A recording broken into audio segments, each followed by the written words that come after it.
किसकी जीत किसकी हार, सियासत के सबक चार। इस चुनाव ने बीजेपी, कांग्रेस, आम आदमी पार्टी सबके लिए सबक छोड़ा है। कैसे? मेहमानों की तरफ रुक करें। आज बेहद दिलचस्प डिबेट होगी आंकड़ों के आधार पर।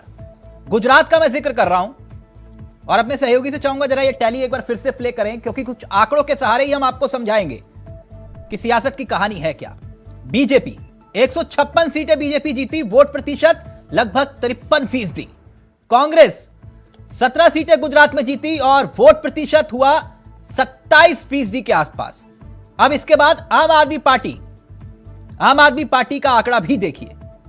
आम आदमी पार्टी 5 सीटें लेकर आई, लेकिन वोट प्रतिशत लगभग 13%।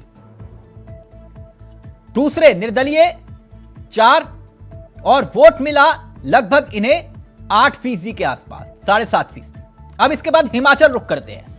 हिमाचल का आंकड़ा आपके सामने। बीजेपी 25 सीटें लेकर आती है और वोट प्रतिशत 43% के आसपास। अब कांग्रेस का वोट प्रतिशत देखिए, लगभग दोनों का बराबर है, लेकिन सीट आती है 40। आम आदमी पार्टी 0, लेकिन वोट मिला 1% से ज्यादा। इसका गणित भी बताएंगे। अब यह वाला आंकड़ा दिलचस्प है। 3 निर्दलीय, बागी भी उतरे थे मैदान में बीजेपी के, याद होंगे आपको, और वोट मिले उन्हें 12% के आसपास। यह बेहद दिलचस्प कहानी इन आंकड़ों में छिपी है, लेकिन इस हार और जीत के सबक क्या हैं, आज हम उस पर भी चर्चा करेंगे। कांग्रेस ने गुजरात में क्या वाकई वॉकओवर दिया? अगर दिया तो क्यों दिया? गुजरात में बीजेपी का रिकॉर्ड तोड़ प्रदर्शन होता है। उनके चेहरे भूपेंद्र पटेल 1,90,000 से ज्यादा वोटों से चुनाव जीतते हैं, 84 सीट से। बीजेपी की 2 लाख वोटों से यहां पर जीत होती है, 84 सीट, 2 लाख से ज्यादा वोट। 8 सीटें ऐसी हैं जहां बीजेपी की जीत का अंतर जो है वो 1 लाख के आसपास रहा या उससे ज्यादा भी। 120 सीटों पर बीजेपी की जीत का अंतर 20,000 प्लस रहा। गुजरात में ऐसा पहली बार हुआ। अगर हम 6 दशक का रिकॉर्ड देखें कांग्रेस के लिहाज से, सबसे कम सीट मिली कांग्रेस को। 6 दशक में पहली बार ऐसा हुआ। 44 प्रत्याशियों की जमानत कांग्रेस की जब्त हो गई गुजरात में। और हां, कांग्रेस का गढ़ सौराष्ट्र, सिर्फ 3 सीटें मिली वहां कांग्रेस को। गुजरात में कांग्रेस पूरी तरह से धराशायी हो गई। 27 आदिवासी सीटों में कांग्रेस को 3 सीटें मिली। कांग्रेस का वोट शेयर घटकर जहां पर 2017 के आसपास जो वोट प्रतिशत था वो 43% के आसपास था, वो घटकर 27% के आसपास पहुंच गया। और कांग्रेस की सीट जहां 77 हुआ करती थी इस चुनाव से पहले, वो घटकर पहुंच गई महज और महज 17 सीटें। वही आम आदमी पार्टी का जिक्र करें तो आम आदमी पार्टी ने 181 सीटों पर अपने प्रत्याशियों को रण में उतारा था। आम आदमी पार्टी का 92 सीटों पर जीत का दावा था, लेकिन खाते में आई सिर्फ और सिर्फ महज 5 सीटें। लेकिन आम आदमी पार्टी कह रही है इसमें भी हमारी जीत है। 128 सीटों पर आम आदमी पार्टी के प्रत्याशियों की जमानत जब्त हो गई। 35 सीटों पर आम आदमी पार्टी दूसरे नंबर पर रही। 35 सीटें ऐसी थी जहां पर गुजरात में आम आदमी पार्टी दूसरे नंबर पर रही है। आम आदमी पार्टी के खाते में जो वोट आए हैं और जो कांग्रेस के वोट कटे हैं, एक आकलन यह भी है कि लगभग 37 लाख वोट कांग्रेस के आम आदमी पार्टी ने काट लिए। 22% सीटों पर आम आदमी पार्टी ने अपनी छाप भी छोड़ी है। आम आदमी पार्टी ने अपनी छाप छोड़ी है। आम आदमी पार्टी के सीएम फेस वो भी चुनाव हार गए। तो ये दिलचस्प आंकड़े हैं और आज इसी पर हम चर्चा करेंगे। हमारे साथ कुछ मेहमान भी जुड़ चुके हैं और उनसे आपका परिचय करवा देते हैं। हमारे साथ इस वक्त आपकी स्क्रीन पर हैं प्रेम कुमार, राजनीतिक विश्लेषक, वरिष्ठ पत्रकार, अपनी बेबाक राय के लिए जाने जाते हैं। तमाम न्यूज चैनल्स पर आप इन्हें देखते और सुनते आए हैं। हमारे साथ प्रीतपाल जी जुड़ चुके हैं, आम आदमी पार्टी के चेहरे हैं और पार्टी के बेबाक प्रवक्ताओं में से एक हैं और हाल ही में वायरल हुए खूब जमकर अपने भंगड़े के लिए। हमारे साथ माधुरी जी जुड़ चुकी हैं जो कि बीजेपी का मुस्कुराता हुआ चेहरा है। आप तीनों का बहुत बहुत स्वागत है। कुछ ही देर में हमारे साथ कांग्रेस का चेहरा भी इस कार्यक्रम का हिस्सा होंगे, लेकिन शुरुआत में प्रेम जी आपसे करना चाहूंगा और समझना चाहूंगा। बीजेपी कह रही है ये हमारी जीत, ऐतिहासिक जीत। कांग्रेस कह रही है कि देखिए हमने हिमाचल जीत लिया। प्रीतपाल जी कह रहे हैं कि भाई हम तो राष्ट्रीय पार्टी बन गए। तीनों के दावे हैं जीत के और सबक का मैं जिक्र करूंगा यहां पर, लेकिन जिन आंकड़ों के आधार पर मैं कहानी को देख रहा हूं, समझ रहा हूं, इस चुनाव में किसको क्या सबक मिला, मुझे यह समझाइए सबसे पहले। जी,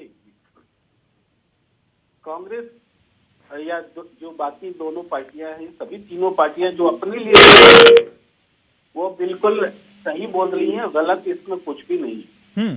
और जो अपने लिए जो गर्व करने वाली बातें वो उठाकर सामने रख रही है। नहीं, मेरा सिर्फ इतना कहना था, जब तीनों ही जीते तो लूजर कौन है, हारा कौन? तो जाहिर है कि 3 अलग अलग चुनाव थे। बाई इलेक्शंस को जोड़ लीजिए तो 4 चुनाव समझ लीजिए, और सारे चुनाव के नतीजे अलग अलग हैं। अब एक जैसे गुजरात है, गुजरात में भारतीय जनता पार्टी की जीत हुई है, प्रचंड जीत हुई है, ये निश्चित रूप से है। लेकिन सत्ता से बाहर नहीं हुई है कांग्रेस, हारी हुई कांग्रेस और बुरी तरह हारी। ऐसा नहीं कि सत्ता में थी और बाहर हो गई। हारी हुई कांग्रेस और बुरी तरह हारी, तो हम ये कह सकते हैं, बीजेपी भी कह रही है प्रो इनकम्बेंसी हो गया, 52% वोट मिली, ये एक बात है। लेकिन सबक लेने वाली बात यहाँ है। सबक लेने वाली बात जैसे बिहार की कुढ़नी का जो विधानसभा सीट बीजेपी ने जीती, वहां जो फैक्टर सबक लेने वाली है वही यहाँ भी है, और भी है। लेकिन वो एक बात यहाँ भी है, ये एक रणनीति होती है कि विरोधियों के वोटों को कैसे बांटा जाए। एक रणनीति होती है कि कैसे इस चुनाव पे हतोत्साहित किया जाए विपक्ष को। इस रणनीति में बीजेपी कामयाब रही। और ये वोटों का बंटवारा फिर हिमाचल में क्यों नहीं कर पाई बीजेपी, अगर ऐसा है तो? हाँ, बिल्कुल आप सही कह रहे हैं कि पूरे चुनाव में बीजेपी के लिए सबसे महत्वपूर्ण चुनाव गुजरात था। गुजरात को एक एग्जाम्पलरी एग्जाम्पल के रूप में पेश करना था देश भर में, क्योंकि यहाँ से गृह मंत्री आते हैं, प्रधानमंत्री आते हैं। तो यहाँ उन्होंने अपने सारे रिसोर्सेस लगाए, सारी रणनीति यहाँ लगाई और सेक्रीफाइस किया।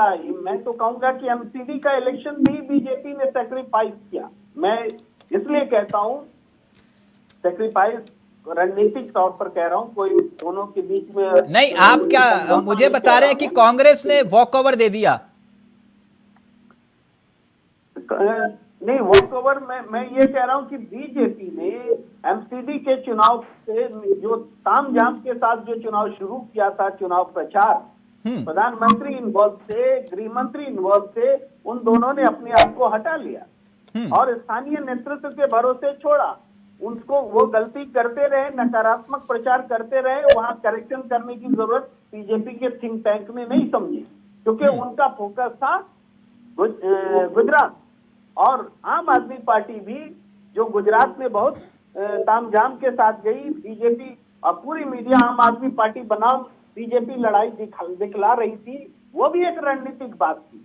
और जब आखिरी समय में गृह मंत्री बोलते हैं कि लड़ाई कांग्रेस और बीजेपी के बीच है, तो वो भी रणनीतिक बात थी।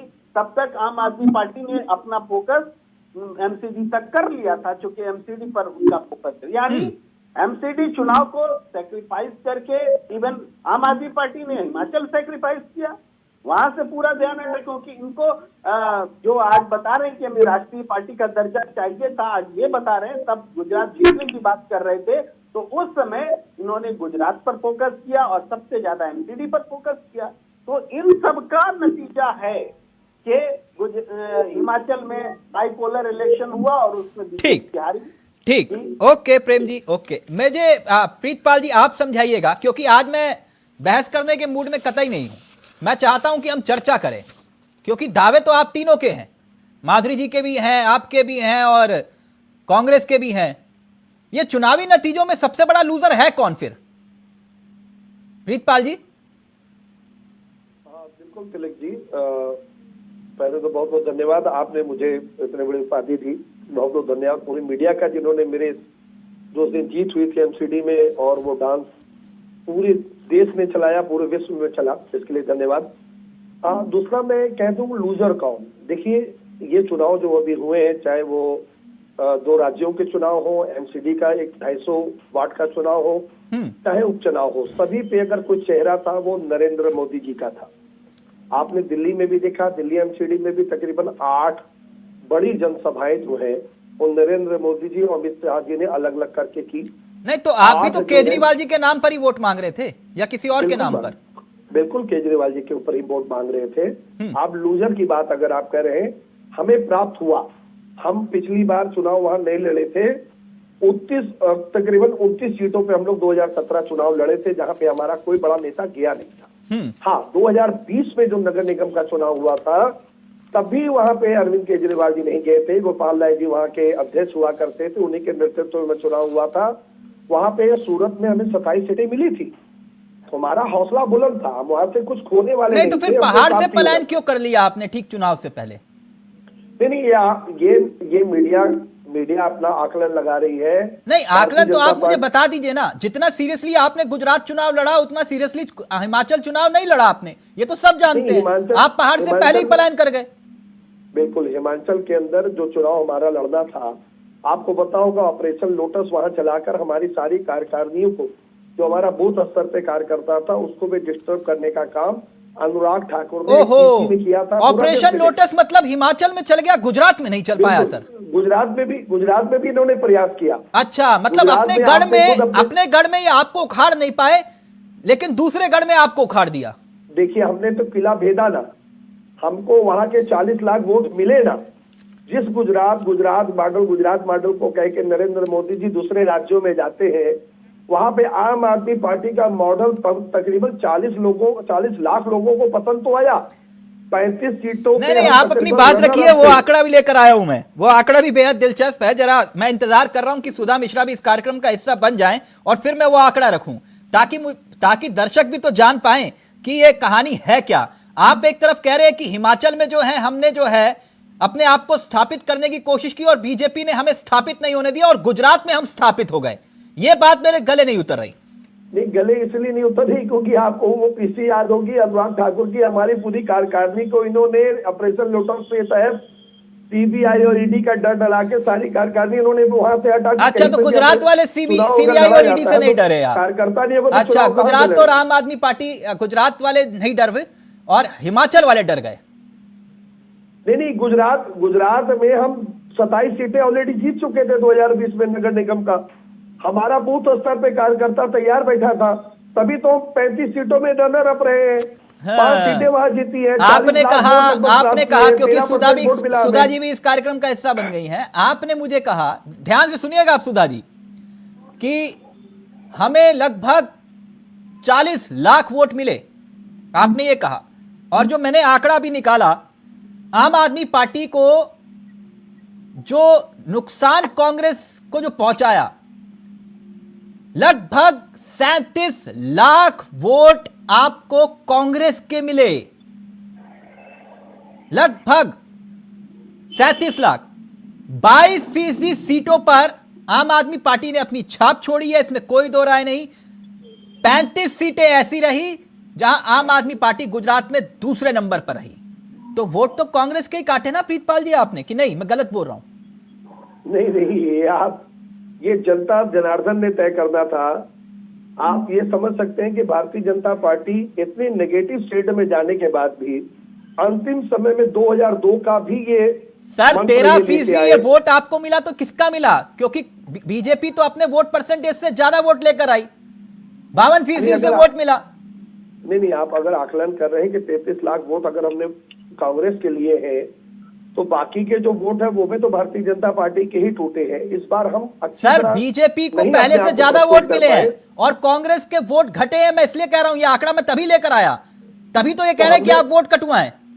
तो आप कह रहे हैं सर तिलक जी, ये मीडिया आकलन लगाए जितना लगा सकते, मगर आम आदमी पार्टी ने सर आप या तो ये बोलिए कि ना प्रीतपाल जी, आप या तो ये बोलिए कि तिलक चावला ये तुम आंकड़ा बोल रहे हैं झूठा है, तो मैं कहूंगा कि हाँ, मैं सार्वजनिक रूप से माफी मांगता हूं। तिलक चावला जी का आंकड़ा कभी गलत नहीं हो सकता। आम आदमी पार्टी अपने सिद्धांतों के ऊपर चुनाव लड़ी, साधारण चुनाव लड़ी, किसी को लड़ाने और मारने का काम नहीं किया। आम आदमी पार्टी ने जो दिल्ली का मॉडल था, उसी मॉडल के तहत हम अंतिम दिन तक, जब चुनाव का प्रचार का दिन था, उस दिन तक हम अपने मॉडल को ही लेके चल रहे थे। हम भारतीय जनता पार्टी की तरह छूट नहीं बेच रहे थे वहां पे। ओके, क्योंकि सुधा जी भी जुड़ गई है, मैं उनके पास जाऊं, लेकिन उससे पहले माधुरी जी, गुजरात की जीत बहुत बहुत मुबारक हो आपको, ऐतिहासिक जीत, बहुत बहुत मुबारक हो मैडम आपको। अब मुझे यह बताइए कि ये जो नतीजे आए, ये नतीजे भी तो बीजेपी के लिए कुछ सबक लेकर आए होंगे। जरा मैं आपसे पहले समझना चाह रहा हूं, सबक क्या सीखा?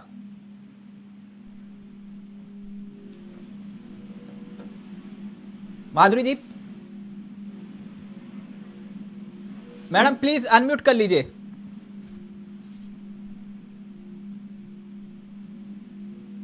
माधुरी जी, मैम आपका ऑडियो नहीं आ रहा, मैं कनेक्ट करा रहा हूं। मैं माफी चाहूंगा, ऑडियो नहीं आ रहा, कनेक्ट करवा रहा हूं। ये सुधा मिश्रा जी, मेरा ऑडियो आ रहा है आपको? आप लोगों ने क्या सबक लिया? वैसे तो अभी तक लिया नहीं, लेकिन कुछ सबक लिया कि नहीं इस बार भी?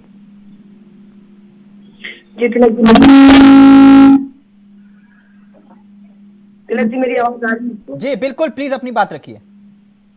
जी नमस्कार। आपने मुझसे पूछा कि हमने सबक लिया कि नहीं। सबसे पहले गुजरात में भाजपा को बधाई, और बाकी जितने भी चुनाव हुए थे पूरे देश में, उपचुनाव से लेकर चुनाव, उसमें और जितनी पार्टियां जीती हैं और भाजपा की हार हुई है, उन पार्टियों को बधाई, सबकी बधाई एक साथ होनी चाहिए। क्योंकि ये अगर जीते हैं गुजरात तो कहीं हारे भी हैं, और हार का ज्यादा है, जीतने का कम। आपका आंकड़ा बताओ मैडम। बिल्कुल, कहीं ना कहीं जो हम पहले से कहते आ रहे थे। सुधा जी आपका आंकड़ा भी बता दो। अपने एक सब पार्टी के रूप में तैयार रखते हैं भाजपा वाले आपको, जो सिर्फ सुधा जी आपका भी आंकड़ा बता देता हूँ। कांग्रेस को हराने का काम करते हैं। पिछले 9 सालों में आंकड़ा निकला, आप 9 सालों में 50 चुनाव हार चुकी हैं। इस बार हमारा वोट गिरा है, उसमें वजह क्या रहा, कैसे क्या हुआ, पूरा का पूरा भारत सरकार के साथ सब लोग लगे हुए थे इस चुनाव को लड़ने के लिए। नहीं, मुझे ये नहीं समझ में आता कि आप लोग ये कहते हैं कि प्रशासन लगा हुआ था। प्रशासन मैनपुरी में नहीं लगा हुआ था क्या? आपने रामपुर की वीडियो देखी होगी तिलक जी। नहीं, खतौली में क्या था? खतौली में प्रशासन का डंडा अलग हो जाता है क्या? मैनपुरी में प्रशासन का डंडा अलग हो जाता है क्या? हिमाचल में प्रशासन का डंडा अलग हो जाता है क्या? तिलक जी बात है किसी एक जगह की, रामपुर के वीडियो जो वायरल हो रहे हैं आपने देखा होगा मैडम। और उसके बाद पूरा मैडम जो अब नतीजे आए, मैं आप हर टाइम विक्टिम कार्ड मत खेलिए ना। 9 साल में आप 50 चुनाव हारे हैं और महज 5 चुनाव आप जीते हैं। बोलिए, मैं गलत आंकड़ा दे रहा हूं क्या? नहीं तिलक जी, मैं कभी आपके आंकड़ों पे शक भी नहीं करती हूँ, और मुझे अच्छा लगता है कि आपके लिए भाजपा कांग्रेस बसपा की है, आप बात करते हैं, इसीलिए मैं आपके तथ्यों को कभी नकारती नहीं हूँ। आपने जो मुझसे प्रश्न किया, मैं उस प्रश्न पे आती हूँ। मैं गला खराब है तो शायद मुझे तेज बोलना पड़ रहा है। यहाँ पे जो आपने बात की, हमने सीखा क्या? आप जानते हैं कि जनता का जो भी रुझान होता है उस पे किसी पार्टी को काम करना होता है, हम उस काम को कर रहे हैं। और जहां तक बात है गुजरात की, आप जानते हैं कि नड्डा जी जो कि अध्यक्ष है पार्टी के, वहां पे उनकी हार हुई है। देखिए, एक जीत और एक हार ये नहीं दिखाती है कि जनता का रुझान क्या है, क्योंकि आपने उड़ीसा हो गया, राजस्थान हो गया, छत्तीसगढ़ हो गया, कुछ उपचुनाव की हम बात करें, चुनाव की बात करें, रामपुर की वीडियो को छोड़ दीजिए आप, मैं उसकी बात नहीं करूंगी, लेकिन ये चुनाव क्या दिखा रहा है कि जनता का रुझान क्या है। क्योंकि गुजरात में पूरा का पूरा तंत्र लगा था कि किसी तरह मोदी जी के चेहरे की बात थी। मोदी जी ने हिमाचल में भी कहा कि मेरे चेहरे को देखिए वोट दीजिए।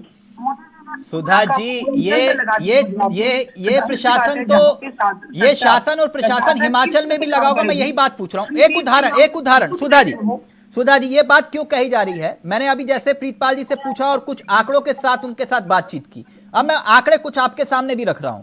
गुजरात में 6 दशक में पहली बार ऐसा हुआ है कि कांग्रेस सबसे कम सीटें लेकर आई है। 6 दशक में पहली बार ऐसा हुआ है। और 44 प्रत्याशियों की आपकी जमानत जब्त हुई है, 44 प्रत्याशियों की। और आम आदमी पार्टी ने आपके लगभग 37 लाख वोट हासिल किए हैं। आप इसका मतलब समझ रही हैं कि जनता आपको नहीं, आम आदमी पार्टी को पसंद कर रही है विकल्प के रूप में, और आप उन्हें वोट कटुआ कह रहे हैं। बात इसकी है, अगर आप गोधरा सीट को देखिए तिलक जी, बात इसकी नहीं होती है। जनता को सिर्फ झूठ में लगा के रखा गया है। बिल्किस बानो का जो कमेटी बनाया गया छोड़ दिया जाए, उस पे उस कमेटी के सदस्य चुनाव लड़े और जीत गए। बात यहाँ पे है कि किस तरह झूठ को फैलाने के लिए पूरा तंत्र लगा हुआ है, उस तंत्र की विजय हुई है। नहीं, आप जनादेश का अपमान कर रहे हैं। आप सीखने की बजाय आप जनादेश का अपमान कर रहे हैं। जनादेश का अपमान नहीं है तिलक जी, मैंने कहा कि झूठ फैलाया जा रहा है। कौन झूठ बोल रहा है? बताइए कौन सा झूठ था?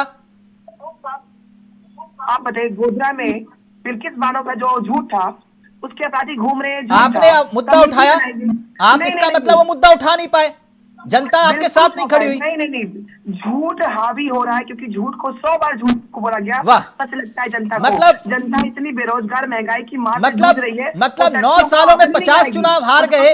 हर बार आप ये कह रहे हैं कि झूठ ही आधार था।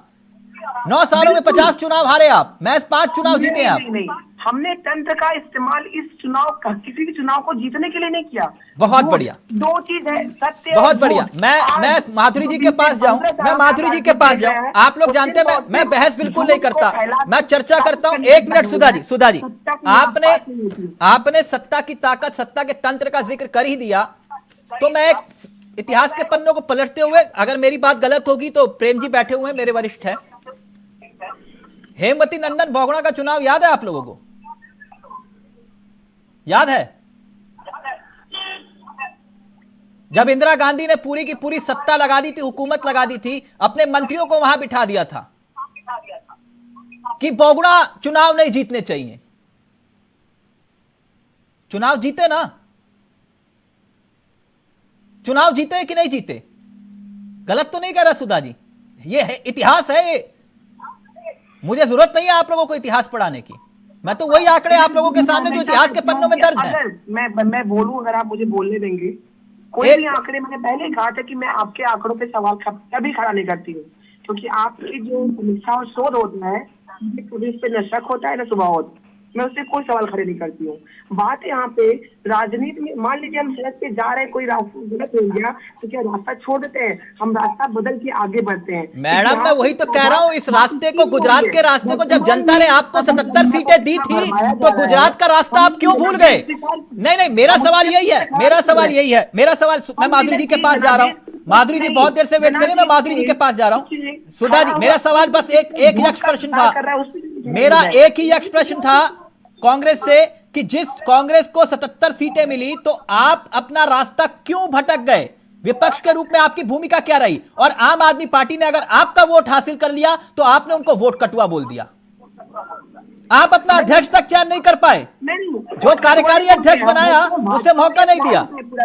वो चाहती है कि वो कुछ नहीं कर पाएगी, तो उसे एक सब पार्टी खड़ी रखनी है, और वो उसी पे काम करते हैं, थाली के चट्टे बैठते। मैंने कहा पूरा कुछ नहीं है उनके बीच में, वो जानबूझ के, क्योंकि इनका नारा रहा है, जनता जी ने कहा था कि हम मुक्त भारत चाहते हैं, कि इनकी पार्टी में 37%। एक मिनट, मैं सुधा जी, 1 मिनट हो गया। सुधा जी 1 मिनट, माधुरी जी बहुत देर से वेट कर रही हैं। माधुरी जी, अब मेरी आवाज आ रही है? मुझे तो आ रही है, आपको आ रही है? बिल्कुल आ रही है मैडम, सॉरी, मैं माफी चाहूंगा आपसे, आपकी आवाज नहीं पहुंच पा रही थी। कोई बात थैंक यू सो मच। मुझे मैं आपसे एक बात जानना चाह रहा था। सुधा जी को एक जवाब दे दूं, फिर आपका सवाल लेना चाहूंगी जी। इन्होंने कहा कि षड्यंत्र का हिस्सा नहीं बने, अपनी ताकत दूसरे तरीके से नहीं लगाई, ये वो कहना चाह रही थी। मैं कहना चाहती हूँ कि अगर कांग्रेस पार्टी राजनीति कर रही है तो इनको किसने रोका है कि आप तंत्र का उपयोग ना करें? आप भी राजनीति में हैं, आप धर्म का तो कोई काम नहीं कर रहे हैं। अगर आप भी राजनीति में हैं तो आप भी जो कुछ भी कर सकते हैं आप उसको जिताने के लिए करिए। आपको तो आप तंत्र का इस्तेमाल करते हैं?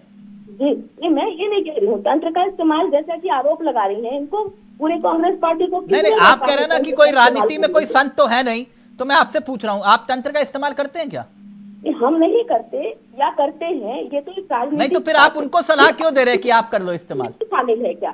राजनीति में ईमानदारी की बात करिए तो राजनीति में कूटनीति शामिल नहीं है क्या? हाँ, शामिल है ना। तो हाँ। मेरा ये कहना है, यानी आप मुझे ये समझा रहे हैं कि जब जैसी हो जरूरत बदल लो नीति। अच्छी भीड़ हो रही है, पर अगर नरेंद्र मोदी जी की भी यात्रा निकलेगी, हो सकता है उससे ज्यादा कहीं भीड़ हो। तो ये सब कुछ जो कि राजनीति में चलता है उसके लिए इनको किसने रोका है? अच्छा माधुरी मैडम जी, आप इतना तो समझ गए होंगे हमारे यहाँ तराजू सबके लिए बराबर है। तो मैं जरा आपसे समझना चाह रहा था, मैं कल भी समझना चाह रहा था, क्योंकि प्रेम सर जैसे कई विद्वान हैं हमारे वरिष्ठ हैं, मैंने कल फोन करके पूछा भी, मुझे उत्तर नहीं मिला और मैं उम्मीद करता हूं कि आज आप उत्तर दे देंगी। बीजेपी, क्योंकि ये जश्न की तस्वीरें भी मैं दिखा रहा हूं, बीजेपी ने कल खूब जश्न मनाया। बीजेपी हिमाचल हार गई, आपने जश्न मनाया। दिल्ली नगर निगम हार गए, आपने जश्न मनाया। 7 उपचुनाव हुए, उसमें से 5 उपचुनाव आप हार गए, बस एक गुजरात जीते, लेकिन फिर भी आप जश्न मना रहे हैं। मैं समझा नहीं। मैं इसका उत्तर दूंगी आपको। पूरे देश में देख लें कौन सी ऐसी सरकार है जो 7वीं बार चुनकर आती है, एक बात। दूसरी बात, पूरे विपक्ष ने एक लंबे अरसे से गुजरात मॉडल को हंसी का पात्र बनाने की कोशिश की। वो बार बार उन्होंने मौलवी का वो झूला दिखाया, लेकिन और भी पिछले कई वर्षों में, दशकों में जो काम हुए उसको नहीं गिनवाया। और आपने ये भी, यानी आप ये कह रहे हैं कि आप मुझे ये समझा रहे हैं हिमाचल हार गए कोई बात नहीं, इसके बाद नगर निगम हार गए कोई बात नहीं, 7 उपचुनाव में से 5 हम हार गए, लेकिन हमारे लिए गुजरात की जीत बहुत बड़ी जीत है, बात खत्म। नहीं, ये भी बात नहीं, बात खत्म नहीं। रामपुर में ऐतिहासिक जीत हुई है, ये क्या विजय नहीं है? हम एमसीडी में बहुत अच्छा लड़े हैं, बहुत अच्छा लड़े हैं। ठीक है, हार या जीत एक ही जगह खड़े होना था। आप जीत भी सकते थे, आप हार भी सकते थे, 2 ही चीजें तो होंगी। तो हम हारे, लेकिन कितने से हारे आप ये भी तो देखिए। हम हिमाचल में हारे तो हिमाचल में एक परंपरा है, कभी इनकी कभी उनकी, वहाँ लोगों की बारियां आती रहती हैं। खतौली हारने का मतलब जानते हैं आप? खतौली हारने का मतलब जानते हैं आप? जब वोट पड़ेंगे तो 2 ही बातें होंगी, या तो माधुरी जी, मैं पूछ रहा हूँ खतौली हारने का मतलब जानते हैं आप? हम कैसे हारे और कितना हारे, सवाल इसका उठाइए। हमने कितनी कड़ी टक्कर दी, ये भी तो आप देखिए। खतौली हारने का मतलब जानते हैं आप? नहीं, खतौली हारने का क्या, रामपुर जीतने का मतलब भी तो जनता समझती है। खतौली हम हार गए हों, 7 में से 5 उपचुनाव, 7 में से 5 उपचुनाव राजस्थान, छत्तीसगढ़, ओडिशा, सबके हाथ में जीत का लड्डू है। मैं इस बात को आज स्वीकार करती हूँ, लेकिन सबसे बड़ा जीत का लड्डू अगर किसी के हाथ में है तो भारतीय जनता पार्टी के हाथ में है। मैडम मैं वही तो समझना चाह रहा हूँ कि 7 में से 5 माधुरी जी, ऊपर से ये विश्वास कि पूरे देश में माधुरी जी गुजरात का जो मॉडल है उसको स्वीकार किया है। माधुरी जी, अगर आप ये, मैं उसी पर चर्चा करूंगा आगे, लेकिन मुझे एक उत्तर दीजिए, मुझे एक ब्रेक लेना है। हम हिमाचल में बहुत अच्छा लड़े हैं, हम उत्तर प्रदेश में भी बहुत अच्छा लड़े हैं, और रामपुर की जीत पूरे सभी चुनावों को मैं देखूं तो एक सबसे बड़ी जीत के रूप में, योगी सरकार की सबसे बड़ी जीत के रूप में आप इसको देख सकते हैं, दर्ज कर सकते हैं। 7 में से 5 उपचुनाव राजस्थान, छत्तीसगढ़, उड़ीसा, उत्तर प्रदेश, यहां आप उपचुनाव हारे हैं, तो क्या गुजरात के बाहर आप हारे नहीं? मैं ये पूछ रहा हूं आपसे। ये मैं मानूंगी, हार का रेशो अगर मैं देखूं तो 3-1 है, हार का रेशो 3-1 है जी। अगर आपका अगला इशारा ये है जैसे कि सभी लोग कह रहे थे कि ये चुनाव भी सेमीफाइनल के रूप में है, लोकसभा चुनाव 2024 में है, बहुत दिन बाकी नहीं है, 1-1.5 साल है। तो मैं कहना चाहूंगी कि जब बात केंद्र सरकार की राजनीति पर आएगी तो फिर बातें वही होंगी कि बीजेपी ने कितना डिसाइसिव पोजीशन पे अपनी लीडरशिप दिखाई है, अपने जो काम किए हैं वो दिखाए हैं, जनता को वो दिख रहा है। मैं मानती हूँ कि ओके, opposition मैं में ब्रेक ले रहा हूं, खड़ा ब्रेक के उस पार यही सवाल उठाऊंगा। प्रेम जी, प्रीतपाल जी और सुधा जी, कुछ और आंकड़े हैं मेरे पास, क्योंकि आंकड़ों पर ही करेंगे बात। ब्रेक के उस पार आंकड़े और सवाल यही कि आखिरकार ये गुजरात मॉडल अगर गुजरात में चला तो फिर बाहर क्यों नहीं चला, और इसके मायने क्या है। आम आदमी पार्टी जो दावा कर रही थी वो दावा धरातल पर सही साबित क्यों नहीं हुआ। ब्रेक के उस पार जल्द हाजिर हो रहे हैं। तो किसकी जीत किसकी हार, सियासत के लिए सबक 4। सीधा रुख कर रहे अपने मेहमानों की तरफ। मैं सीधा इस चर्चा की शुरुआत एक बार फिर से प्रेम जी आपके साथ कर रहा हूं। ब्रेक से पहले आपने सुना, देखा और महसूस जो किया, क्या आपने भी वही महसूस किया जो मैंने किया। ये तो हर किसी के दावे हैं। प्रीतपाल जी कह रहे हैं नहीं नहीं हमारी हुई है बल्ले बल्ले जी।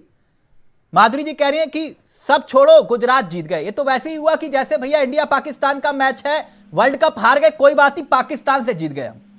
और सुधा जी कह रही है कि जीत तो हमारी हुई, हिमाचल में देखो कितना अच्छा प्रदर्शन हुआ। प्रेम जी, फिर हारा कौन, हम? देखिए, चुनाव जब होता है तो संक्षेप में समझिए जनता ही जीतती है और जनता कभी हारती नहीं है। एक बात, राजनीतिक दल अपनी सुविधा के हिसाब से उसको बोलते हैं, सहूलियत के हिसाब से बोलते हैं, और जो नेतृत्व बोलता है वही पार्टी के प्रवक्ता भी बोलते हैं। मैं सबको मैं सबके लिए मानता हूँ।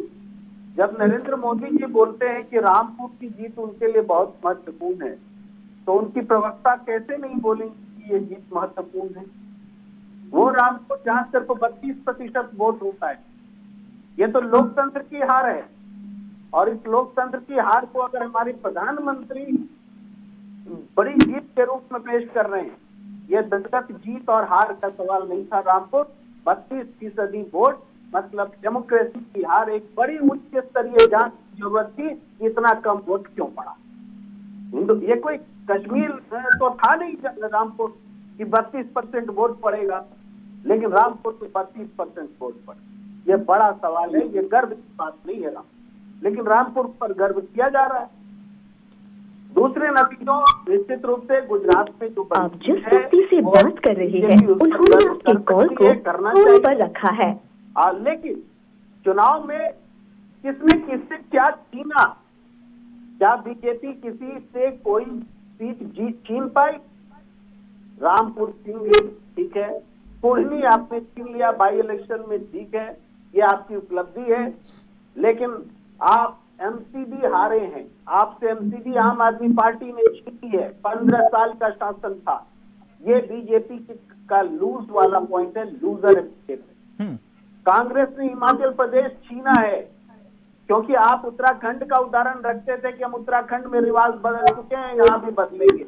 नहीं बदल सके रिवाज, और ये बोलकर नहीं बचा जा सकता कि वहां तो परंपरा। क्या वाकई आम आदमी पार्टी ने कांग्रेस का खेल बिगाड़ दिया गुजरात में? देखिए, आंकड़े ये जरूर कहते हैं, लेकिन मेरा ये कहना है कि जब आम आदमी पार्टी को 37 लाख वोट मिल रहे हैं तो वो वोट कटवा नहीं है। हर राजनीतिक दल को अपने प्रचार प्रसार का पूरा हक है। अब उसका क्या परिणाम होता है, इस डर से क्या आम आदमी पार्टी चुनाव नहीं लड़ेगी? आम आदमी पार्टी ने मेहनत से चुनाव लड़ा, उनको उनका नतीजा मिला। ये अलग बात है कि विपक्ष की तरफ से जो 2 अलग अलग पार्टियां थी, उसका फायदा बीजेपी को मिले। बीजेपी ने इसके लिए बड़ी रणनीति अपनाई। उन्होंने इस ओके, प्रीतपाल जी, आम आदमी पार्टी को प्रीतपाल जी, लाइव में बार बार एक कमेंट आ रहा है। वैसे मैं लेना नहीं चाह रहा था, लेकिन फिर भी किसी दर्शक की उत्सुकता है तो मैं वो कमेंट ले लेता हूं। वो कह रहे हैं कि मेरे को अपनी कुंडली दिखानी है, आम आदमी पार्टी के किस नेता से बात हो जाएगी? देखिए, हम ज्योतिष नहीं है। नहीं, आप ज्योतिष नहीं है तो फिर वो सफेद पेपर पर लिख के क्या दे रहे थे आप? बिल्कुल बिल्कुल। होता क्या है कि 2015 के चुनाव में भी अरविंद केजरीवाल ने लिख के दिया था, 2020 के चुनाव में भी लिख के दिया था, और जब पंजाब का चुनाव हुआ लिख के दिया। ये लगातार ये सारी घोषणाएं जो उन्होंने की थी वो लगभग पूरी हुई। तो आम आदमी पार्टी ने गुजरात को भी लेके एक बात कही, क्योंकि गुजरात में जब हम जमीन पे उतरते थे तिलक चावला जी, नहीं, वो आपकी भविष्यवाणी तो झूठ साबित हुई ना। भाजपा ही कह रहे हैं कि माफी मांगो, सार्वजनिक रूप से आप झूठ बोलते हो। आप कट्टर ईमानदार नहीं, कट्टर झूठे हैं। नहीं तो ये अगर आप जोड़ेंगे तो सारे ज्योतिष झूठे हैं। ज्योतिष जो अपनी बात तो करते हैं, अगर वो पूरा नहीं हो तो वो भी झूठे हैं, ऐसा नहीं है। देखिए, हम एक राजनीतिक पार्टी है, पत्रकार ने पूछ लिया तो अरविंद केजरीवाल ने कहा अभी तक जो मैं बात कर रहा हूँ लगभग ऊपर वाले की कृपा से ठीक हो रही है। वाह, इस बात को भी रख देते हैं। मतलब आप जो मन आए वो लिख देंगे आप? नहीं, जो मन नहीं आया, हमने गुजरात के चुनाव को देखते हुए अपनी बात को रखा था। आगे से तो नहीं लिखोगे ना? आगे से तो नहीं लिखोगे ना प्रीतपाल जी? आगे से तो नहीं लिखोगे? अच्छा चलिए ठीक है। अभी ये 5 साल बाद चुनाव नहीं हो गया क्या गुजरात में क्या वन टाइम चुनाव तो हुआ नहीं है? हाँ। हम अपने आप को कम से कम किले में तो पहुंच गए, वहां पे जहां पे 40 लाख वोट हमें मिले। आप किले को ध्वस्त करने गए थे, किले में पहुंचने नहीं गए थे। भी हमने प्राप्त की है। आप किले को ध्वस्त करने का दावा कर रहे थे, किले में घुसने का दावा नहीं कर रहे थे। करेंगे तिलक चावला जी, एक समय आएगा वो भी करेंगे। समय आने दीजिए, उसके लिए हम लोग तैयारी करेंगे। तो ये खतरे की घंटी है माधुरी जी जो बजाने की कोशिश कर रहे हैं प्रीतपाल जी, कह रहे कि देखा किले में तो हम पहुंच गए, अब ध्वस्त भी कर देंगे। नहीं, इतना बड़ा पॉलिटिकल प्रेडिक्शन जिसका फेल हुआ हो, एक मुख्यमंत्री के कद के व्यक्ति का, जो राष्ट्रीय दल बनने की कोशिश भी कर रहे हैं, सारी बातें हैं, और ये मानना पड़ेगा कि दिल्ली की जनता उन पे भरोसा भी जता रही है। ऐसे नेता का इतना बड़ा प्रेडिक्शन फेल हो गया है तो कुछ तो अपने भी गिरेबान में उनको झांकने की जरूरत है। इतनी बड़ी बड़ी दलीलें वो कहाँ से दे पाते हैं? तो अगर भाजपा ये कह रही है कि बहुत बड़े झूठे हैं तो इसमें कुछ गलत तो है नहीं।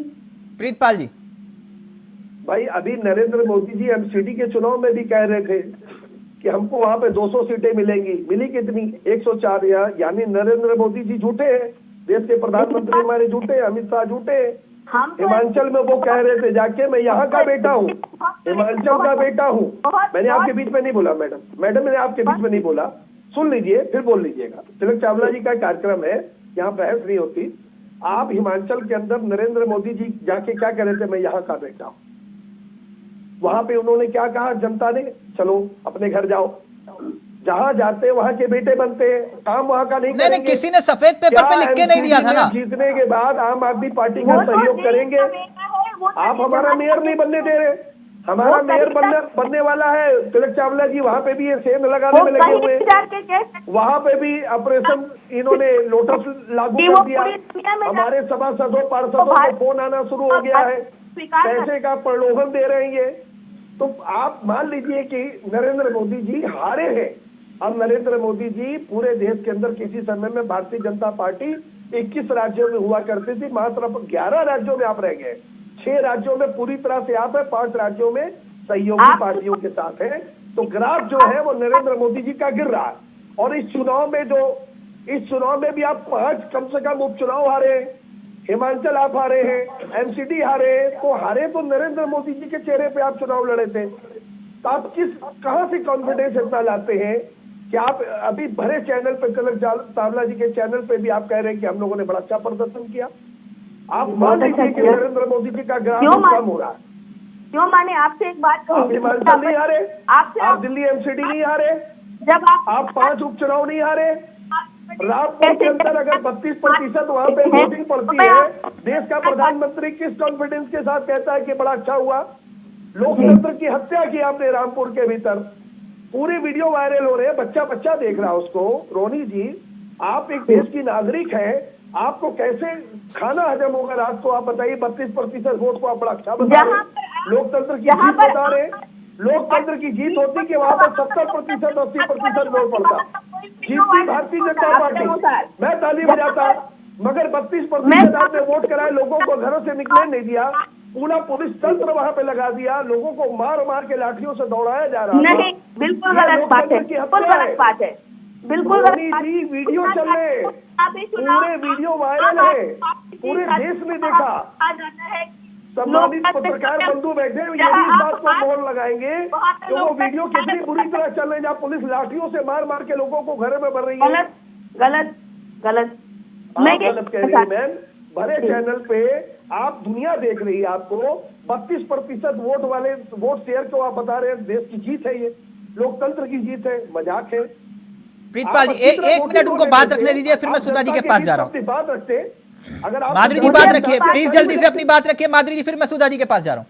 जी मैं अपनी बात रख रही हूँ। पहली बात तो मुझे बहुत आपत्ति है, वो क्यों बुरा लगा है कि अगर नरेंद्र मोदी जी ने अपने को हिमाचल का बेटा कहा तो क्यों बुरा लगा? वो तो पूरे देश के बेटे हैं, देश के प्रधानमंत्री हैं, देश ने उनको एंडोर्स किया है, उनको चुना है। नकार दिया ना हिमाचल ने नकार दिया ना, तो वो रोहिणी जी हिमाचल ने नकार दिया कि नहीं नकारा?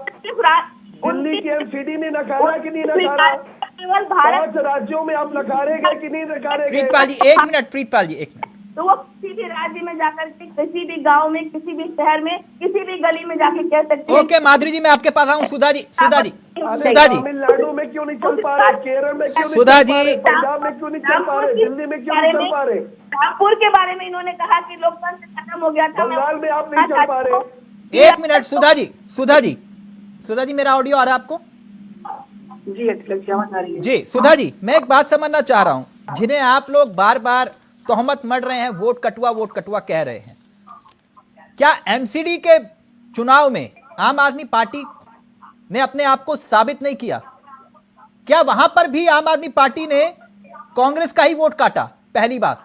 दूसरी बात, पंजाब में अगर वो विकल्प बन के सामने आए और पंजाब को जीत लिया तो वहां पर भी अकाली और बीजेपी का गढ़ था। तीसरी बात, जिस गुजरात में आप कभी 77 सीटों पर विराजमान थे और आप अपना प्रदेश अध्यक्ष तक नहीं दे पाए, जिन्हें कार्यकारिणी अध्यक्ष बनाया वो भी आपको छोड़ के चले गए, तो क्या यह गलती भी आम आदमी पार्टी की थी? अगर आपको लगता है तो आप मुझे गुजरात के भीतर 2017 के बाद से अब तक के 3 बड़े आंदोलन कांग्रेस के बता दीजिए।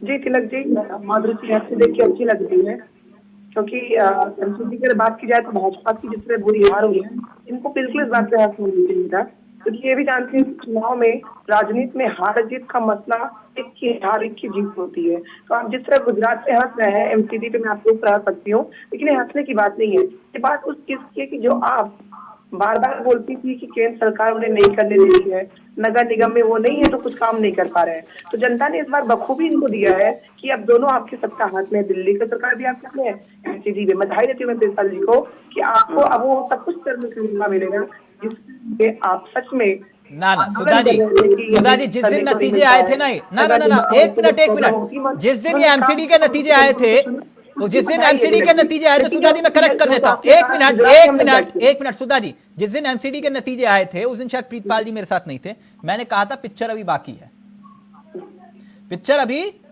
बाकी है। अभी ऐसा नहीं है कि बीजेपी मेयर बनने के लिए आसानी से मौका देगी, और पिक्चर का पूरा एंडिंग होगा जो इस पिक्चर में जो धर्मांधता, जो भाइयां, जो बंटवारे की राजनीति है, उसकी जो पिक्चर है ना वो खत्म होगी और नई शुरुआत होगी। और आपने गुजरात से प्रश्न किया, तो अब आम आदमी पार्टी को वोट कटुआ तो नहीं बोलेंगे ना आप? नहीं, देखिए मैंने क्या कहा आपसे कि जब भाजपा को पता होता है कि इनकी हार तय है तो अपनी हार को बचा, सोचिए जब बिल्किस बानो से बांधती है तो केजरीवाल जी एक बार नहीं बोलते हैं, क्यों नहीं बोलते हैं? जब मंदिर की बात होती है वो एक बार नहीं बोलते हैं, वो कहते हैं कि अब नोटों पे लक्ष्मी गणेश आने चाहिए। वो किसकी जबान है, वो किसकी बात को आगे रख रहे हैं? एक्चुअल में वो जानते हैं कि भाजपा जिन मुद्दों को लेकर आगे बढ़ रही है, अब उन मुद्दों को साथ में लेके गोल मोल करके, क्योंकि उन्हें अपने आप को कांग्रेस की जो खूबियां हैं, मैंने खुद सुना है केजरीवाल जी को कि वो कहीं किसी मंच पे बोल रहे थे कि कांग्रेस के द्वारा बनाए गए IIT वो वजह है जिस कारण मैं आज यहाँ पे हूँ। सोचिए जो व्यक्ति ये कह रहा है और बाद में कहता है कांग्रेस ने किया क्या, तो मैं समझ नहीं पाती हूँ कि ये जो पार्टियां हैं जो आज पिछले 8-9 सालों में आगे बढ़ रही हैं, क्षेत्रीय पार्टियों की बात करूं तो ये भूल कर जाते हैं कि जिस देश की राजनीति में 2 ही चीज होगी, हार या जीत, लेकिन स्कोप बनाया गया वहां पे सबको इतनी स्वतंत्रता के पास थी कि सब लोग आपने मेरे सवाल का उत्तर नहीं दिया मैडम, लेकिन मैंने आपसे आज जो पूछा किया गया, 2017 से पूरा 2022 गुजरात एक पार्टी में 6 महीने जहाँ पे पहले हम- जाती है, आप फिर भी बार बार उन्हें वोट कटुआ बोल रहे हैं। एक पार्टी वो भी थी जिन्हें 77 सीटें जनता ने दी, आप 5 साल के अंदर एक आंदोलन नहीं खड़ा कर पाए सरकार के खिलाफ, और फिर भी आप तोहमत मढ़ रहे हैं आम आदमी पार्टी पर। जी नहीं, गुजरात में अगर हम आंदोलन खड़ा नहीं कर पाए तो तिलक जी आपसे बखूबी कोई जानता होगा कि जिस तरह पत्रकारों की आवाज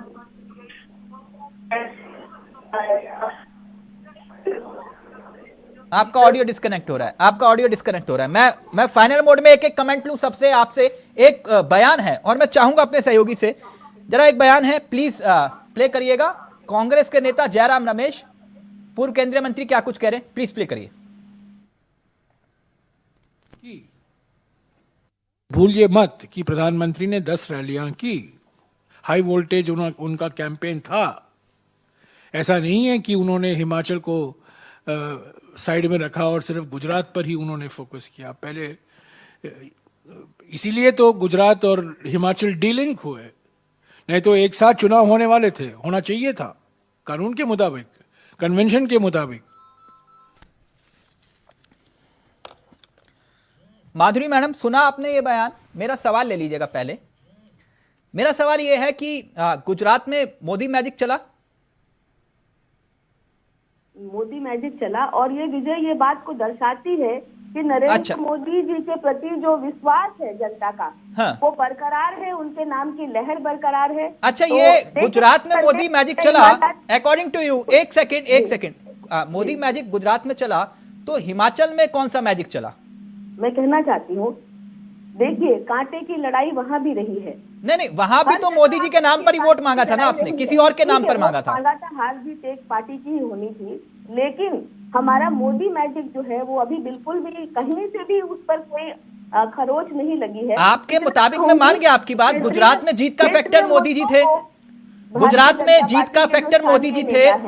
आई एग्री विद यू, मैं आपकी बात से 100% सहमत हूं। गुजरात में मोदी जी फैक्टर थे, ठीक, तो फिर आप जीत का सहरा मोदी जी को मान रहे हैं, तो फिर हार का फैक्टर किसे देंगे? हार का फैक्टर कौन है? गुजरात मॉडल को हम जीत का सेहरा मान रहे हैं। भारतीय जनता पार्टी के तमाम कार्यकर्ता जिस दोष खरोच के साथ हिमाचल में किस चेहरे पर आपने वोट मांगा था?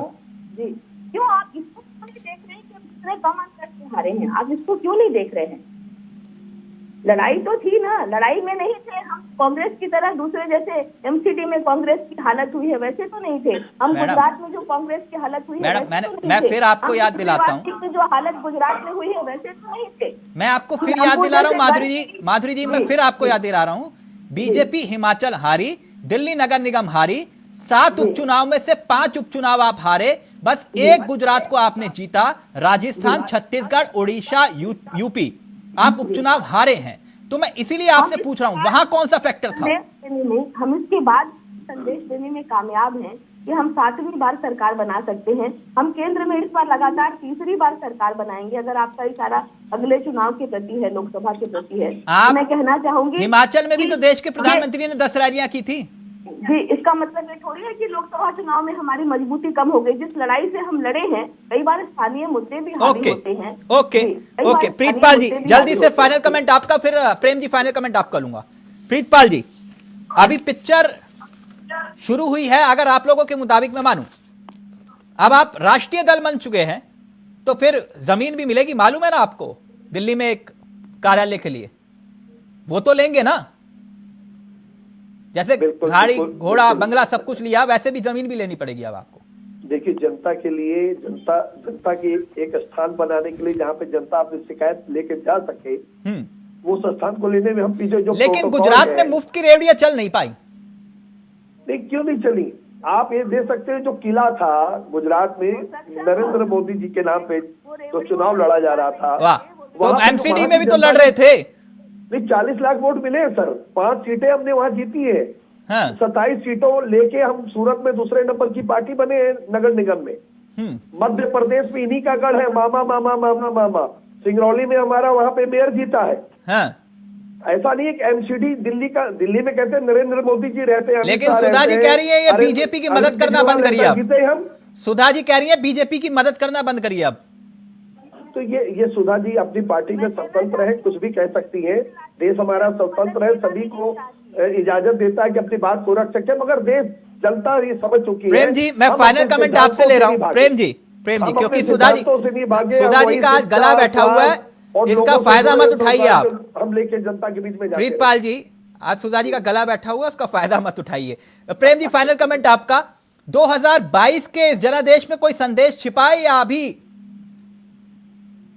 देखिए 2024 के लिए 2022 के जो ये रिजल्ट हैं, दरअसल 2023 में मैदान खोला करते थे।